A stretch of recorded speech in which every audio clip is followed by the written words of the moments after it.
Հայաստանի Հանրապետության միջազգայինորեն ճանաչված այդ տարածքի ուրվագծային այդ քարտեզը, որ հիմա դարձրել են իրենց քաղաքական փաստացի բանի, այսպես, հա, գաղափարախոսության խորհրդանիշ է, երբ որ Հայաստանի Հանրապետության քաղաքացիները ասում են մենք լիարժեք քարտեզն ենք ուզում Արցախի հետ միասին եւ այլն,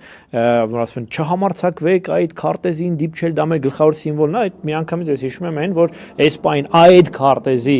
նվազագույնը 400 քառակուսի կիլոմետրը թուրքերի կողմից գրաված է ու մի անգամ չենք տեսել, որ բղավեն իրանց վրա, մի անգամ չհամարցակվեք մտեք, ասում են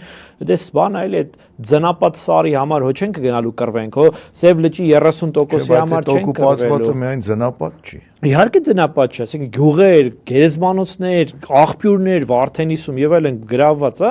չեն ասում ոչ, ասում են մենք կբանակցենք, կփորձենք դա բերել։ Բայց եթե Հայաստանի Հանրապետության քաղաքացին ասում է, գիտեք, ես ուզում եմ ամբողջական իմ հայրենիքի տեսնեմ քարտեզը, սկսում են գոռալ չհամարցակվեք այս ինչ բան, այսինքն ստացվում է, որ թուրքերին մենք ոչինչ չենք ասում, թուրքերը որտեվ չեն կարող ասել։ Իհարկե